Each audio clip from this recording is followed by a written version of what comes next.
Vous demandez un peu d'attention, s'il vous plaît. Le premier show de la soirée s'avance. Écrivain, auteur de La crétinisation par la culture, Éloge du cul, Le Tartuffe au bordel. J'aurais dû rester chanteur de rock'n'roll. Aux éditions Via Romana. Président du club des Ronchons, mais il a décidé exceptionnellement pour nous ce soir de ne pas l'être. Je vous présente Alain Pocard qui va nous interpréter le Moumous amoureux d'André Valtier. Ouais! Un petit mot avant, parce que on dit toujours, et c'est un lieu commun, mais en même temps les lieux communs sont souvent rares, que les mots MAUX sont guéris par les mots MOTS. Alors bien entendu, vous savez, bon, il y a les calembours, c'est banal le calembour, cité gay, ridon, bon.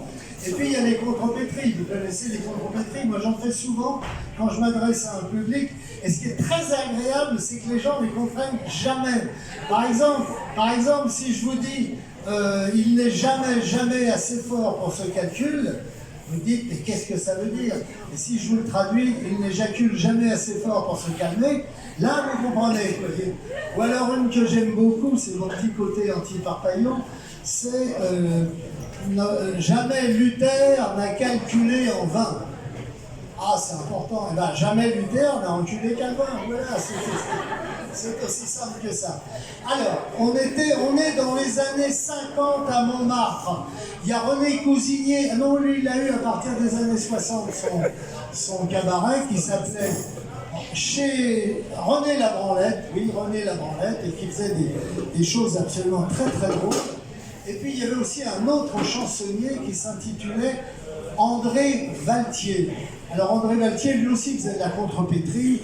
Il avait fait un texte qui s'appelait L'auberge du con bouché, dans lequel quelqu'un qui rentrait dans la cuisine goûtait un peu et disait « Oh, votre rata prend du thon, votre tata prend du rond, évidemment. » Et alors, je vais vous interpréter le grand succès d'André Valtier, qui bouscule absolument toutes les traditions, tout ce qu'on a pu dire sur le féminisme, surtout, c'est le moumous amoureux, et vous verrez, c'est l'histoire d'un type qui est tellement, comment dirais-je, tellement timide que quand il chante, il peut pas, il peut pas s'empêcher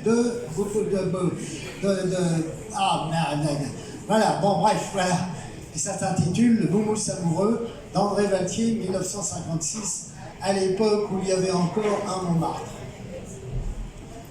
C'était un gaga, c'était un garçon. Il était mou, il était moussaillon.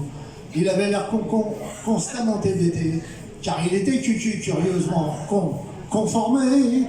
Il avait l'habitude en parlant de sa langue dans le baba des dents. Il fait ça se bousculait au portillon, défaut d'élocution. Mais malgré ce caca désolant, il avait un bouillant sentiment pour une petite berbère, une bergère de brebis, qui avait des petites idées sur lui. Elle était très connue dans le canton, pour son troupeau de moutons. Mais elle avait un charme si mutin, que tous les gars quêtaient sa main, caressant l'arrêt ses cheveux frisés. Il lui dit, je veux t'épouser. Je serai pas toujours moussaillon. Je m'occuperai de ton troupeau de moutons. Les laisse-moi t'enfiler.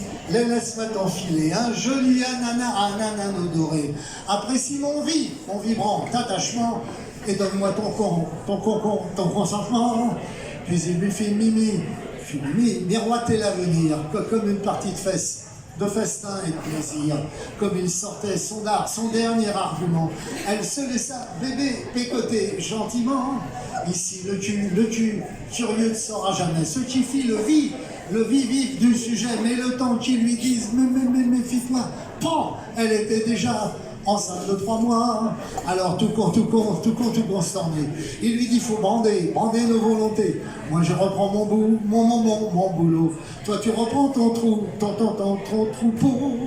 Privé de son nanana, privé de son amour, elle mouillait de 2 mouchoirs par jour. En rêvant de son heureux passé, Elle faisait pipi, faisait pitié. Elle lança des dépêches et pleurait, disant on t'a monté le coup certainement. Tu devais garder ton troupeau loin du pays. Mais t'as sûrement des hommes, désobéis. Elle lui dit je veux plus que tu me suces, que tu me suspectes, et je veux que tu me respectes. Mais lui, visant le chapeau de sa bergère, tira trois coups de revolver. Désolé de ce qu'il avait fait. Brandissant son pipi, son pistolet, il alla mourir dans son caca, son canot qui mouillait par là. Ce fut la fin de ce curieux roman. Si vous aviez trouvé quelqu'un gréement, c'est que vous êtes très complaisant et gentil. Et moi je vous dis merci. Ouais!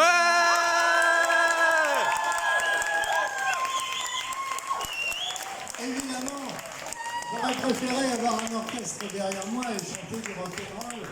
Et j'aurais pu remercier l'organisatrice de cette soirée en lui chantant Love me tender, love me sweet, never let me go. Ou d'autres encore à qui j'aurais dit Treat me like a fool, treat me mean and cruel. Et à tous j'aurais dit Oh well bless my soul, what's wrong with me? Bon, en attendant, Montmartre est mort, mais lisez aussi les poèmes et toutes les chansons qui ont été faites par Bernard Dimet, D-I-M-E-Y. Cherchez sur internet. Grand poète Bernard Dimet. André Valtier, vous trouverez aussi des choses sur internet. Et en attendant, continuez de jouer avec les mots. Parce que les mots, c'est la richesse de la langue Française! Merci. Poca!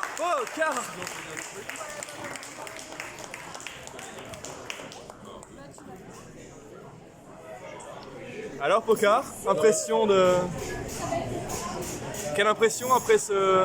Hein? Quelle impression après ce show? Je connais mon numéro. Allez.